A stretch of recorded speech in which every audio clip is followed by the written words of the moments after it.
Hi guys, my name is Jack, and today we are going to review with you another horrible case. And before starting the story, I want to apologize for my English. I'm not a native speaker, but I'm still trying for you. Thanks for understanding. Fateful morning. Wake up. Is anyone alive in this house? Judy cheerfully entered the home of her sister, Linda Slaten. The morning of September 4th was normal, but something seemed off. Judy often visited her nephews, and today she came to their home as usual. A cup of hot coffee and a friendly conversation with her sister was how their day usually began. "Where are you, little slackers?" Judy smiled, peering into the room of her nephews, who were sleepily rubbing their eyes. She was surprised to see Linda still asleep, for she usually woke up before the boys left for school. Judy left the house and noticed that the window in her sister's room was wide open and one of the curtains was missing. It was strange. "Why aren't you in school yet? Is your mom sick? Why is she still sleeping?" Judy walked restlessly toward her sister's bedroom. "Linda Slaten, I want to see you." Judy knocked on the door, but there was no answer. The next instant, the sight that came into view made her heart sink. Her sister's body lay across the bed, her head hanging to the floor. The young woman was half undressed, and a wire hanger was wrapped around her neck. There was no sign of a struggle in the room. The closet was open, but otherwise, everything looked normal, Linda's things lying in their places. Upon seeing her sister's body, Judy screamed, and the janitor working outside called the police. The police arrived and asked the children to leave the house, which had now become a crime scene. Jeff was able to walk past his mother's room without looking at her body. Tim, on the other hand, looked into the room and saw his mother dead. The boys were sent to their grandparents' house for the duration of the investigation. That fateful morning was the beginning of a mysterious and dark story. It changed their lives forever. Linda Slaten was born on a spring day, March 8, 1950. The girl dreamed of a large and happy family. Her fate, however, did not turn out the way she wanted. At the age of 19, Linda entered into marriage with Frank Slayton. At this age, she was already a mother. 3 years before the wedding, the couple had their first son, Jeffrey, and after another year, a younger son, Timothy, was born. And only after another year, Linda managed to convince the father of their children, Frank, to become a family. But, alas, this marriage turned out to be far from her expectations. Frank, after becoming a husband and father, disappointed his family. He turned out to be a cruel man. His outbursts of anger regularly fell on his wife and sons. Jeff and Tim's memories of their childhood were filled with nightmares. Their father was an aggressive alcoholic who kept his family in suspense. Linda often thought about divorce, but fear and addiction prevented her from taking that step. However, in 1974, after 9 long years of marriage, she gathered the last vestiges of strength and determination. Leaving behind the hell that was their family, Linda took her sons and left Frank Slayton. It was the first step towards a new life where Linda hoped she could give her sons the security and happiness they had been denied for so long. She didn't yet know the trials that lay ahead, including that terrible day that became fateful for her family. After the divorce, Linda and her 2 children lived at 303 North Brunel Parkway in Lakeland, Florida, which was one of Polk County's densely populated cities. In 1981, it was a place where business was booming and new residential neighborhoods were being built on every corner. These were mostly duplexes where large families settled. Lakeland, with its abundance of lawns and greenery, was very attractive to residents. One of the many duplex homes belonged to the Slaten family. Despite this, they didn't stay in it for long. It is known that Linda and her sons moved to Florida from Hartsella, Alabama, just 2 weeks before the horrific crime. What could have led to such a gruesome tragedy? Perhaps Linda brought not only her children with her, but also dark issues from her past. After her divorce, Linda Slaten began a new life as a single mom. She strived to give her children everything she could, torn between work and home responsibilities. Linda didn't have a car, so her sons either walked to school or neighbors drove them. Despite the hardships, Linda never gave up and tried to provide her children with everything they needed. In addition to school activities, the boys also participated in the soccer section. But, since it was not always easy to get there without a car, Coach Joe became their savior. He regularly drove the brothers from home to the stadium and back. A week before the tragic events, on September 4th, Linda was actively preparing for her mother's move. She was sure that a woman living with them would be able to help Linda cope with the daily household chores and create an atmosphere of comfort and family harmony in the house. On the evening of September 3rd, Jeff returned home from a workout. He felt an empty feeling in his stomach, but there was no food in the house, so he decided to go to his grandmother's house.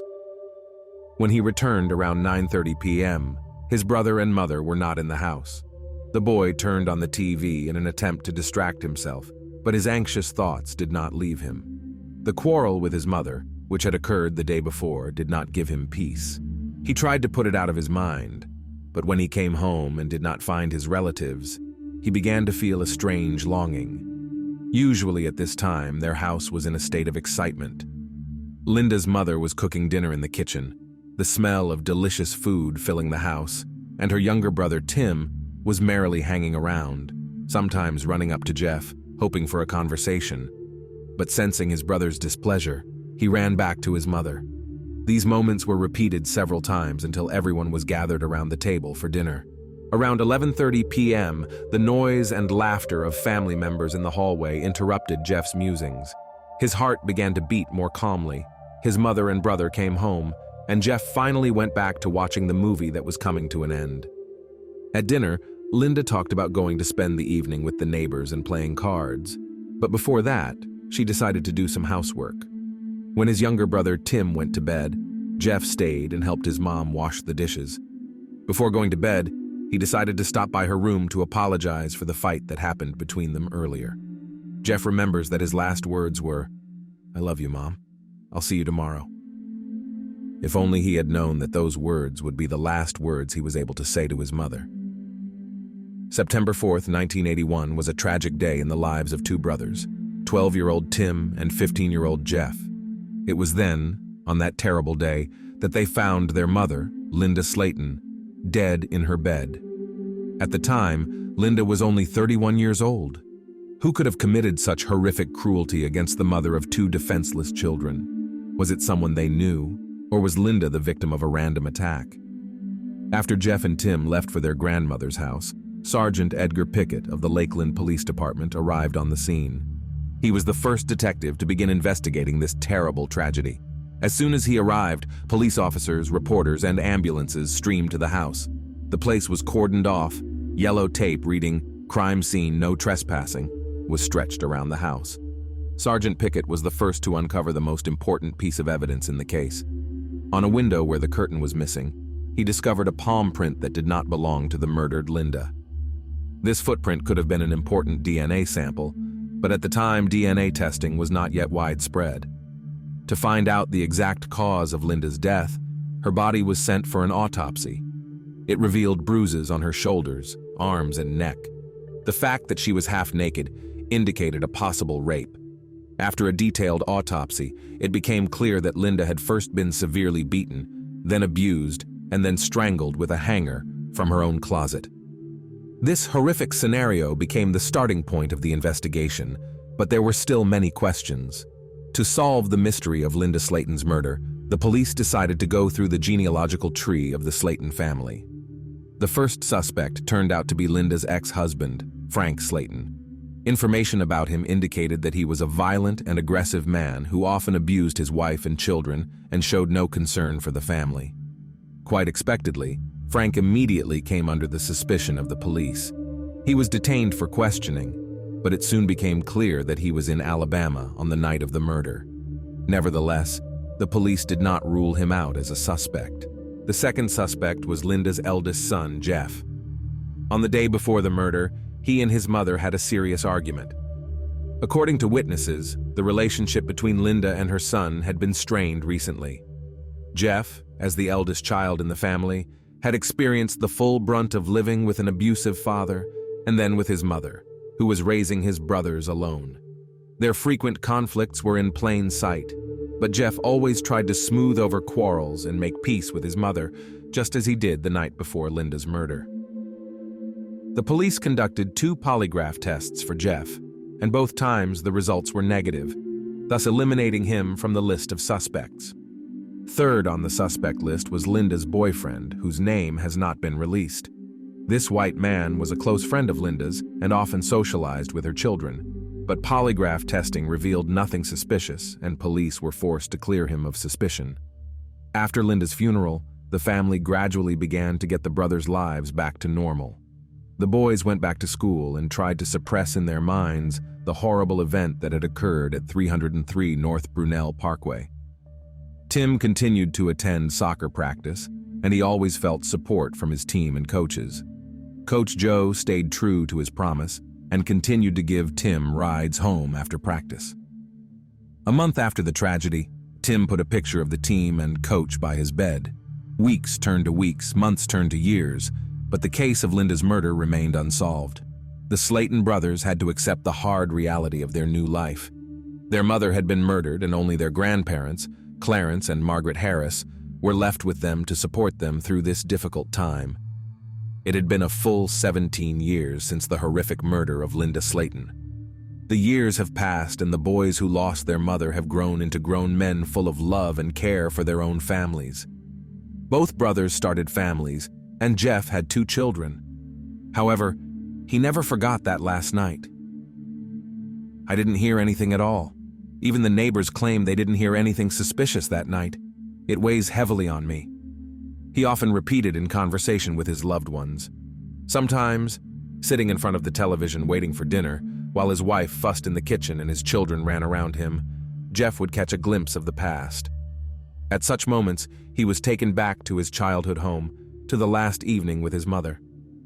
The unsettling feelings that had gripped him that last evening seemed to foretell a horror that would change his life forever. The voices of his children and wife, each time as a rescue, brought Jeff back to reality. Despite the successful lives the brothers have built, they have never stopped following the investigation and have worked hard to keep the case alive.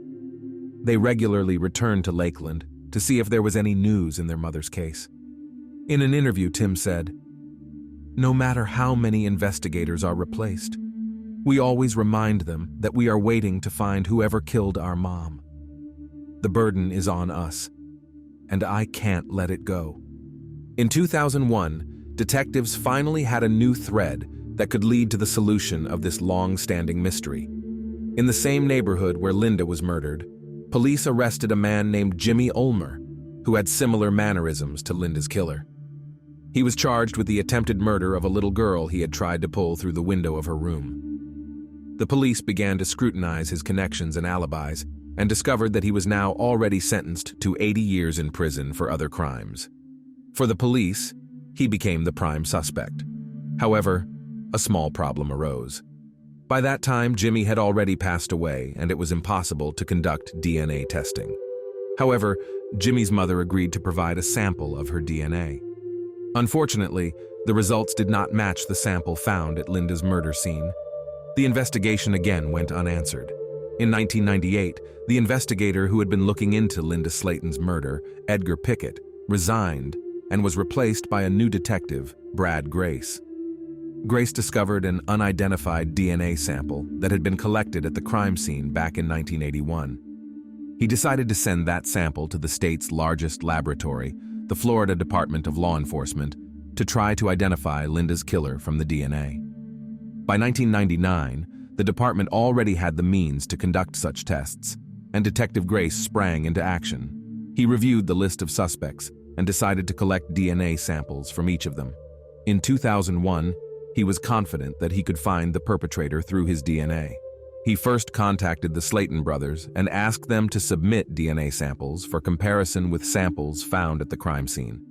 The results of the analysis completely ruled the brothers out as suspects. Detective Grace then contacted Linda's ex-husband, Frank Slayton. Frank, after Linda's death, had reevaluated his life and was living a good life. Frank voluntarily gave up his DNA samples. Again, no matches were found. In 2005, Grace submitted DNA samples from the unknown perpetrator to the FBI to be tested against the data in the federal database. These comparisons were made regularly, but were inconclusive. Eventually, 17 years after Linda Slaten's murder, Detective Grace retired and was replaced by Detectives Tammy Hathcock and Russell Hurley. After 3 more years of investigation, Tammy Hathcock learned of a new DNA recognition technology developed at the Florida Department of Law Enforcement. She sent a DNA sample from the crime scene to expert Cecile Moore. Using a genealogical database and other documents, Cecile Moore compiled a family tree that led to the person suspected of killing Linda Slaten. This moment proved to be a turning point in the investigation and a shocking one for the Slaten brothers. The face of the killer was in one of the photographs in Tim's bedroom. That man turned out to be Joseph Clinton Mills, also known as Coach Joe. Police began investigating Mills' background and found that he had been charged with grand larceny and forging a will, but was not convicted of it. His fingerprints and palm prints were kept in police databases. To establish Joseph Mills's guilt, police had to match his DNA to that found at the scene of Linda Slaten's murder. Detectives decided to obtain a sample of Mills's DNA without his knowledge. The veracity of this information is unknown, but this is the version that is included in the case. Police collected trash from a dumpster at Mills's house and found a Band-Aid with traces of blood on it. This patch was sent for examination. At this time, detectives were investigating the suspect's background. Joseph Mills had spent most of his life in the town of Kettleman, which is only 30 minutes from the crime scene. He had a family, children, and grandchildren. 2 weeks later, the lab's response came back. The DNA from Linda Slaten's murder scene matched Joseph Mills' DNA. This result became a key piece of evidence in the case, and Joseph Mills was arrested and charged with the murder of Linda Slaten. In December 2019, Joseph Mills was arrested and taken to police for questioning. He was only 20 years old at the time of Linda Slaten's murder in 1981. Detectives conducted an interview with Mills at the time, but it was done over the phone, and he did not become a suspect in the murder. Now, after years of investigation, it was impossible for Mills to deny his involvement in the crime. According to his testimony, on the night of the murder, he had come to Linda's home with her consent for sexual relations. But detectives doubted his version. They speculated that Mills had been watching Linda for some time because he regularly drove her children to practice. According to investigators' version, after the coach brought the boy home from practice, he waited until the house was empty before sneaking into Linda's room through a window. Hiding in a closet, he waited until she was alone in the room. He then came out of hiding, beat and abused Linda, and strangled her with a wire hanger from her own closet. At trial, Joseph Mills was found guilty of first-degree murder and rape. The investigation and trial finally brought long-awaited justice to this horrific crime that had gone unsolved for years. The sons of the murdered woman were still left in shock and could not understand what motivated Joseph to kill their mother. The court hearing was tense. Linda Slaten's children, Tim and Jeff, sat on a spectator bench defending the memory of their mother. At the center of attention was Joseph Clinton Mills, Coach Joe. This man who once seemed like a role model sat in an accusatory cage. His gaze was cold and indifferent, as if nothing had happened. Tim Slaten, the oldest of the brothers, looked at the man he had once revered, and now saw in him the face of evil. The fire of indignation burned in Tim's eyes, and he jumped to his feet, turning to Joseph. "Why? I just want to understand why, Joe. Why did you kill our mom? Why did you take her away from us? We were so happy." Mills only mumbled back, "I'm a good man." The Slaten family never received an apology or remorse from him. Probably even the killer himself had a hard time explaining his actions. This came as a shock to Tim, because as a child he had considered Coach Joe a role model. Now, he is left with only questions and painful memories. Joseph Mills was sentenced to life in prison without the possibility of parole. As if a heavy stone had fallen from the Slaten brothers' shoulders, their mother was finally avenged. And while the brothers console themselves with the thought that the killer will spend the rest of his days in prison, they are still furious at the fact that Joseph Mills enjoyed freedom for nearly 40 years while they lost their mother. Linda Slaten's story, her tragic death, and years of investigation have left an incredible mark on her sons. Tim and Jeff Slaten, two brothers who not only witnessed this tragedy, but also became first-hand participants in the investigation, share their experiences and feelings. He kept asking us how the case was going, says Tim, the older of the brothers. He didn't ask specific questions.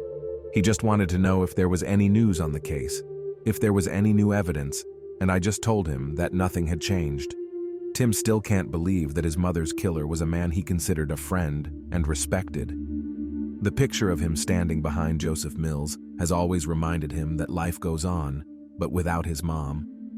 Jeff, the younger brother, always thinks about how his life would have turned out if Mom had been alive. This tragedy has left an unbearable void in his heart that nothing can fill. Despite all the hardship and suffering, the Slaten brothers try to live a full life for their mother, Linda Slaten. They visit her grave regularly, placing fresh flowers and praying that she knows they will never forget her and will continue to fight for justice. Linda Slaten's story is one of fortitude, of incredible endurance, and of the fact that even after the most horrific losses, the love and memory of loved ones lives on in the hearts of those left behind. Thanks for watching, guys. That was Jack. Subscribe to the channel. There are a lot of shocking stories ahead.